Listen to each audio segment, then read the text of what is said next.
हे everyone, welcome back. Set chapter की video series के अंदर आज एक नया वीडियो है जिसमें हम और भी डेफिनेशंस करेंगे। बट स्टार्ट करने से पहले अगर आपने इस चैनल को सब्सक्राइब नहीं किया है तो please do subscribe and press the bell icon to get notified. चलिए, सबसे पहले हमारे पास डेफिनेशन आती है सबसेट। सबसेट से हम क्या समझते हैं, मैं आपको एग्जांपल देती हूँ। जैसे आप जिस भी सिटी में रहते हैं, ठीक है, वो जो सिटी है उसके अंदर आपका एक स्कूल है, ठीक है। तो सिटी के अंदर तो आपका स्कूल है, बट स्कूल के अंदर सिटी नहीं है ना, ठीक है। तो सिटी के अंदर अगर स्कूल आता है तो जो स्कूल है वो सिटी का क्या कहलाएगा, सब सेट, ठीक है। City is a set and your school is the sub set of that set, ठीक है। आप इसमें काफी और एग्जांपल्स भी ले सकते हो, जैसे आपके जो क्लासरूम्स होते हैं, ठीक है, set of all the classroom ले लिया आपने, ठीक है। तो वो जो क्लासरूम का सेट है वो स्कूल में आता है आपके, ठीक है ना। बट क्या स्कूल क्लासरूम के सेट में आ जाएगा? नहीं आ पाएगा ना। क्यों? क्योंकि प्लेग्राउंड भी तो होता है हमारे पास, है ना, लाइब्रेरी भी तो होती है, और भी हमारे पास काफी ऐसी चीजें छूट जाएंगी जो कि एक स्कूल में होती हैं बट वो क्लासरूम में नहीं होती है, ठीक है ना। तो जो क्लासरूम है एक्चुअल में वो सबसेट है हमारे स्कूल का, but school is not a subset of classroom, ठीक है। और आप और भी एग्जांपल ले सकते हो, जैसे मान लीजिए एक सेट हम लेते हैं जिसमें सारे बच्चे हैं आपके स्कूल के, ठीक है। All the students of your school का एक सेट बना लिया हमने। चलिए हम इसको लिखते हैं एक्स। हमने किस टाइप का सेट लिया है? Set of all the students in your school, ठीक है।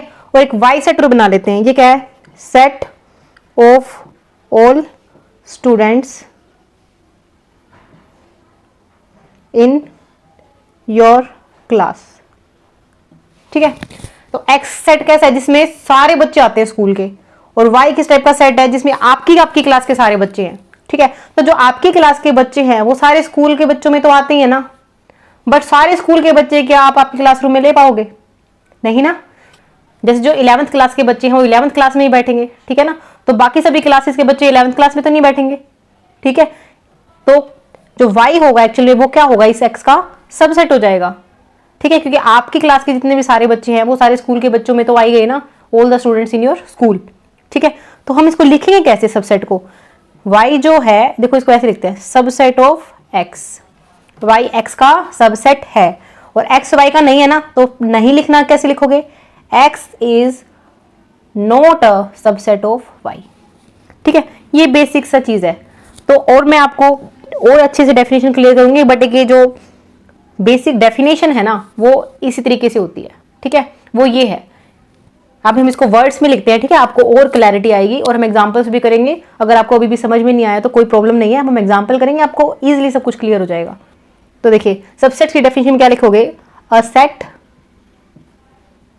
A is said to be the subset of B if every element of A belongs to set B, ठीक है। देखिए, हमने इक्वल सेट्स की डेफिनेशन करी थी ना, उसी की हाफ डेफिनेशन एक्चुअल में ये, ठीक है। इक्वल सेट्स में क्या था? ए का हर एक एलिमेंट बी में होना चाहिए और बी का हर एक एलिमेंट ए में होना चाहिए, ठीक है। और सबसेट में क्या होता है? ए का हर एक एलिमेंट बी के अंदर है बट बी का हर एक एलिमेंट ए में होना जरूरी नहीं है। अगर हो जाता है तो सेट इक्वल हो जाएंगे, नहीं होगा तो नहीं इक्वल होंगे, ओके। जैसे मैं आपको एक डायग्राम की हेल्प से बताती हूँ। देखो, जैसे मान लीजिए ये कोई हमारा सेट बी है और अगर ए हमारा ऐसे अंदर आ जाए इसके, तो ए के सारे एलिमेंट बी के अंदर है ना, बट बी है पूरा, उसको ए कवर अप नहीं कर पा रहा क्योंकि ये पार्ट जो है वो है मिसिंग, ठीक है ना। तो इस डायग्राम की हेल्प से आप क्या पता लगा सकते हो कि ए जो है वो बी का सबसेट है बट बी जो है वो ए का सबसेट नहीं है, ठीक है ना। एक छोटी सी बात और ऐड कर लीजिए इस चीज में कि जो फाई होता है ना, फाई क्या? Null set, void set, empty set, ये सभी का सबसेट होता है, ठीक है। Phi is a subset of all the sets, ठीक है, ये आपको ध्यान रखना है।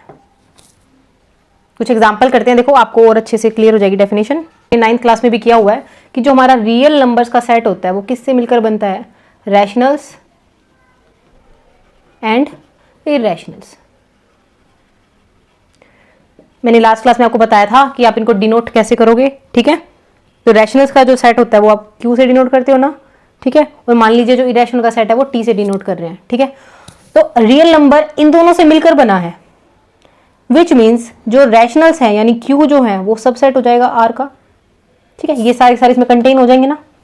ऐसे ही जो टी है वो भी सबसेट हो जाएगा किसका, आर का। ये नहीं लगाना हमें। ये कब होता है, जब सेट इक्वल भी हो सकते हो, ठीक है। मैंने आपको भी पीछे डेफिनेशन में बताया था ना कि ए के सारे एलिमेंट बी में कंटेन हो, और अगर ऐसा पॉसिबल हो कि बी के सारे एलिमेंट भी ए में कंटेन हो तो इक्वल का साइन लगता है बीच में, ठीक है। बट ये इक्वल नहीं है ना, ये तो प्रॉपरली इसमें कंटेन है। सारे के सारे इरेशनल नंबर्स रियल नंबर्स होते हैं, बट सारे के सारे रियल नंबर्स इरेशनल्स नहीं होते, क्योंकि रियल नंबर्स में रैशनल्स भी आते हैं, ठीक है ना। सिमिलरली सारे रैशनल्स रियल नंबर्स होते हैं, बट रियल नंबर्स रैशनल्स नहीं होते, ओके। तो ये बेसिक सी जो डेफिनेशन थी, आई होप आपको क्लियर हो गई होगी। चलिए और एग्जांपल करते हैं, और कुछ ऐसे बेसिक रिजल्ट्स भी हैं जो आपको ध्यान रखने हैं। और आपको अगर ये डेफिनेशन समझ में आ गई है तो आपको रिजल्ट याद भी रखने की जरूरत नहीं है। आपको समझ आ गई तो आपको कोई कभी भी पूछे आपसे तो आप इजीली बता पाओगे। चलिए देखिए, देखो हमारे पास कुछ सेट्स होते हैं, आपने पढ़ रखे हैं। नेचुरल नंबर्स का सेट होता है 1 2 3 4 एंड सो ऑन, ठीक है। इसी तरीके से हमारे पास इंटीजर्स का भी सेट होता है -2 -1 0 1 2 एंड सो ऑन, इसी तरीके से, ठीक है।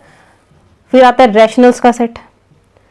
रैशनल का सेट किस टाइप का होता है, x such that x is equal to p by q form where p q जो है वो हमारे इंटीजर्स होने चाहिए and q is not equal to 0।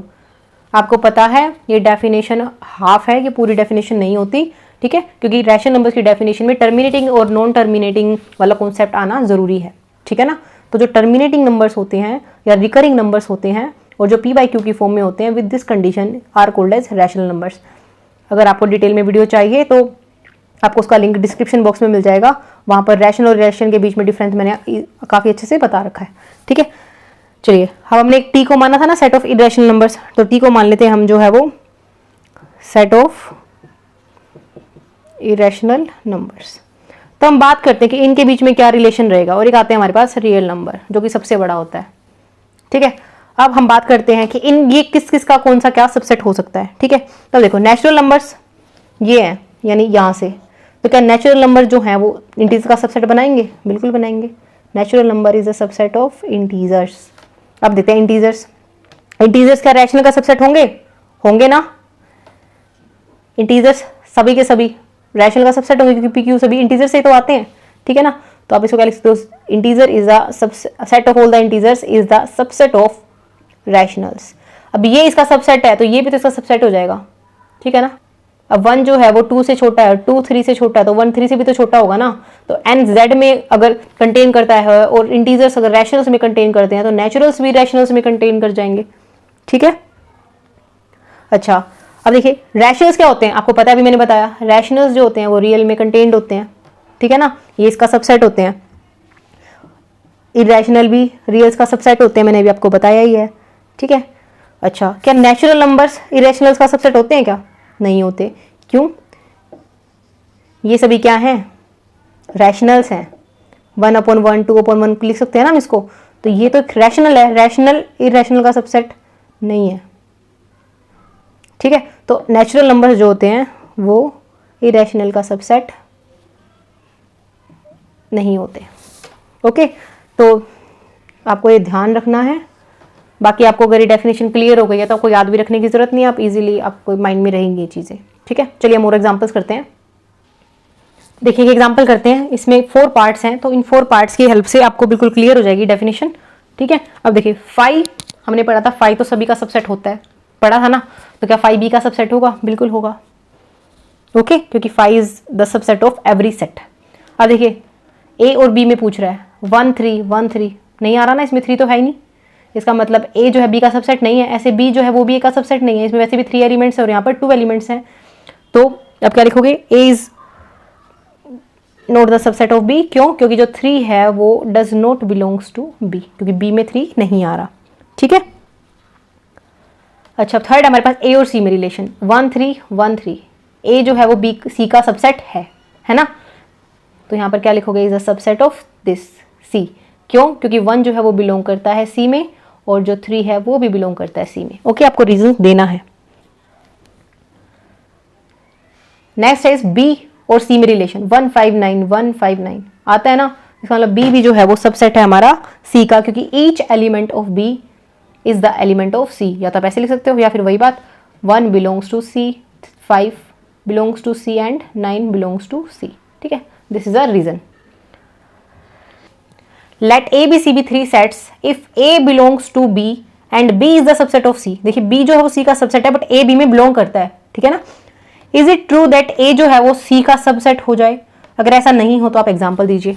देखिए ऐसा नहीं हो सकता। ठीक है, A is not the subset of B. यहाँ पे ए बी का सबसेट नहीं बोल रखा, उसने कहा है बिलोंग करता है। तो मैं आपको एग्जांपल दिखाती हूँ। देखिए लेट हम जो है ना ए में मान लेते हैं कि हमारे पास ये है।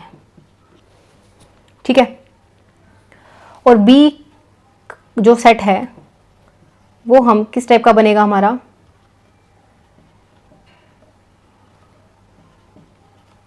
मैंने ऐसे क्यों लिखा? कहा ए बी में बिलोंग करता है, ए बी में बिलोंग करता है तो ऐसे ही तो बिलोंग करेगा ना, पूरा का पूरा सेट ही तो इसमें आएगा ना ऐसे। ठीक है ना, अब सी देखिए, सी को हम मान लेते हैं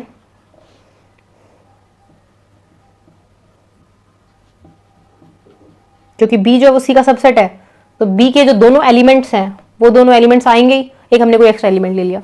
ठीक है, वरना ये दोनों इक्वली हो जाते हैं। इसने सबसेट बोला है ना, इक्वल नहीं बोला, तो हमने एक एक्स्ट्रा एलिमेंट ले लिया, ये हमने बना लिया।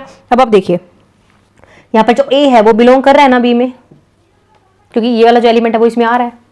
ठीक है, ए बी में बिलोंग करने का मतलब क्या है? देखिए हम जैसे हम कोई ए सेट लेते हैं, मान लीजिए 1 2। ठीक है, तो 1 जो है वो ए में बिलोंग करता है, ऐसे 2 भी ए में बिलोंग करता है ना।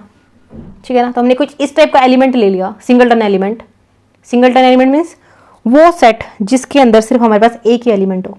ठीक है, जैसे मान लीजिए हमने कोई सेट लिया है। ठीक है, तो अब ये जो है पूरा का पूरा ये इसमें बिलोंग कर रहा है ना। ठीक है, तो ए बी में बिलोंग कर रहा है और बी देखो आप सी का सबसेट भी है, बट क्या ए सी का सबसेट है? अब आप कहोगे ये एलिमेंट तो यहाँ पर भी है तो सबसेट तो हो ही गया। नहीं हुआ। क्यों? क्योंकि एक एलिमेंट जो सेट का होता है ना वो कभी भी अपने आप का सबसेट नहीं हो सकता। ठीक है, ये एक एलिमेंट है सेट का, वो खुद का सबसेट कभी भी नहीं हो सकता। ठीक है ना, तो ये वाला जो एलिमेंट है वो इसका सबसेट कैसे होएगा? हो ही नहीं सकता। ठीक है, तो अब क्या लिखोगे? रीजन क्यों आएगा? ए जो है वो सी का सबसेट क्यों नहीं है? क्योंकि जो 1 है वो सी सेट में नहीं आता। यहाँ ये इस तरीके से है, सिंगलटन 1 दे रखा है हमें, वो सेट जिसमें सिर्फ एक ही एलिमेंट है। ठीक है ना, यहाँ पर हमारे पास 1 नहीं है। ओके, इसके लिए हम क्या कहेंगे, जो ए है वो सी का सबसेट नहीं है।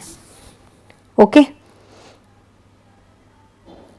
रीजन क्या दोगे? 1 जो है वो ए में बिलोंग करता है बट 1 जो है वो सी में बिलोंग नहीं करता, क्योंकि एलिमेंट खुद का सबसेट नहीं हो सकता।